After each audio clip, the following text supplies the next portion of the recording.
The students of Wobulenzi Town Academy in Uganda are in excellent voice. They're rehearsing songs in one of the classrooms. All are welcome to join in.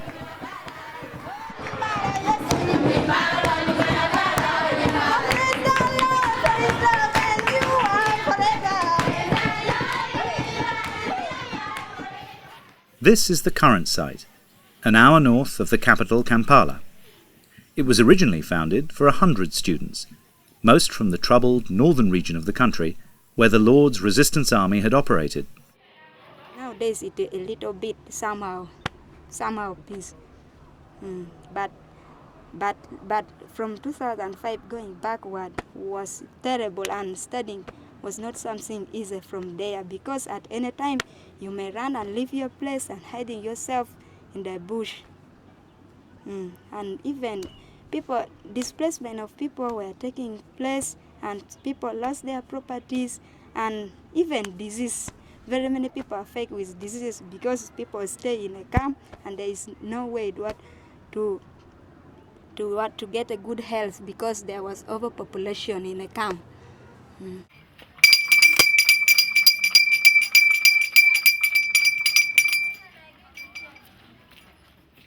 Headmaster Charles Opio, himself from north of the Nile River, negotiated cheap rent at the current site and invited students from that region to come to continue their secondary education in a place of safety with 3 meals a day, something few knew back in their homes.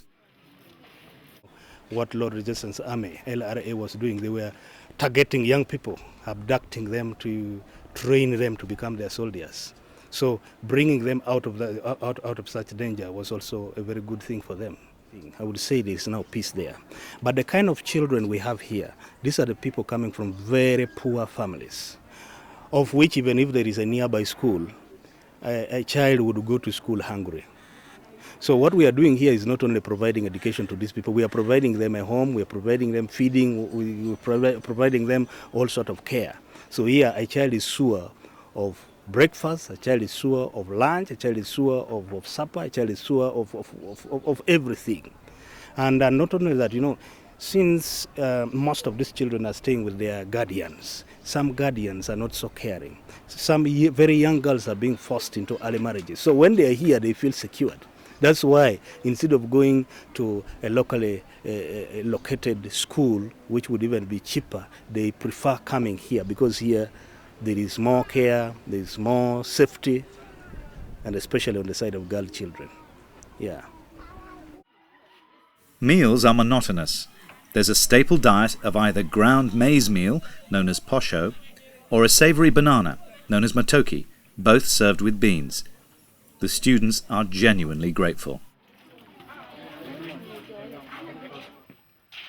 With ServeDirect's help, there are now 450 students, many living on site in dormitories such as these. Ojok Isaac showed us round the boys' dorm. The girls' dorm is similarly overcrowded. Here's a triple bunk. How many sleep on this bunk? Okay, per bed is taking 2 people, which is equals to 6. So 6 people sleep on that bed each night? Yeah, it's double. Their worldly possessions are kept in a box by their bed. So books.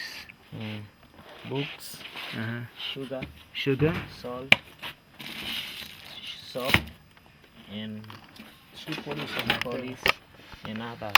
shoe polish. Yeah. Much has already been done to improve the dorms and the rest of the school.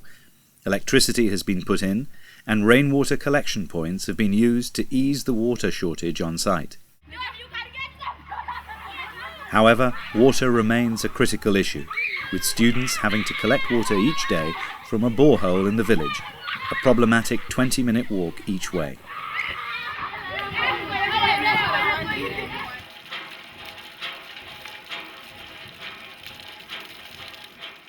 This is one of the major benefits of moving the whole school to a new site 3 miles up the road. Here there is clean water, safer to collect and safer to drink. Extra space and security were the key drivers for the move. There are more dormitories, so the students won't have to share a bed. There are more classrooms, which will include science and computer facilities for the first time. And crucially, there will be a hall big enough to hold public examinations, allowing the school to offer education up to A levels. There is no free government secondary provision. We want a first-class school for the poorest. We will have clean drinking water, we will have good staff, they will have full tummies, and they will be safe. The school is being constructed using local materials and local labour.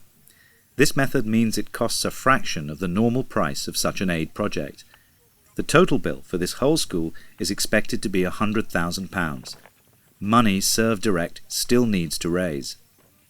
This model does require closer supervision at the building stage, but, when completed, it will be managed independently by Ugandans, without the need for continuing outside assistance. We're using local labour, so we're using local builders, we're using all local materials, so everything is locally sourced. And what we're doing is we're just improving the designs. So we're taking what is normally built and we're just adding a bit of extra engineering. But the advantage is that, of course, it's so much cheaper. It sort of ends up as really we're only paying local rates and we're only paying for local materials. And the great thing is that the local community is benefiting as well. So we benefit by saving probably 70 to 80% of a standard build cost, and hopefully the local community, they also benefit because the money is all getting pumped into the local community rather than sort of going elsewhere to imported products, goods, etc., etc. So it's an interesting model.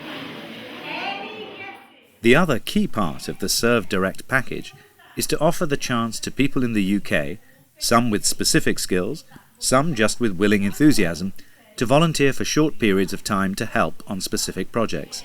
Some teach, some build, others have been involved in medical treatment and advice. There are enormous benefits, both for the locals and the visitors. Aid, in whichever form, is quite complicated, and we have tried to make that simple. And because we're here and accountable, people that come out always know there's going to be somebody here who's going to look after them. We think we're there as much for the people coming out from the UK as we are for the students. People just don't know how to approach. People want to help, but they just don't know how to approach the subject. The whole thinking about NGOs and going to a place like Africa seems very complicated and out of the reach of most people. And if you are in the UK and you're looking to come out, the starting point is very complicated. Where do you go? Where do you invest your time, money, and effort? And us being here has enabled for a lot of people who would have wanted to do something like this, but just wouldn't know how to start. So yes, I think that's been important. And what's it all for? This is what some of these students said they wanted to do with their lives, having been given the chance of secondary education. You know, my dream since I was young, I wanted to be someone important in the society. I wanted to be a member of parliament. So yeah, that's my dream. Or a radio presenter, that's my dream. I like to be a footballer. Actually, I want to be an engineer. An engineer? Yeah. What sort of engineer? Let's say being a mechanic. I would like to be a lawyer. If I complete my study, for me, I want to be a nurse, and I pray that if God can help me to pass science subject, it is good. That is my aim.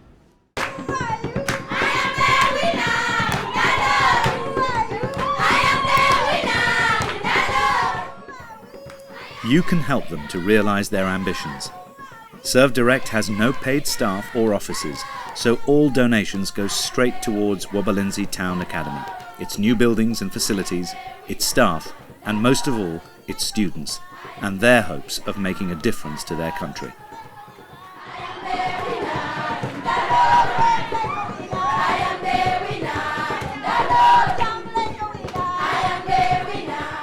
I would like to say that every contribution that one makes to Wobulenzi Town Academy makes a positive difference. Whatever little contribution one has to make to Wobulenzi Town Academy is very, very, very positive, will help somebody somewhere.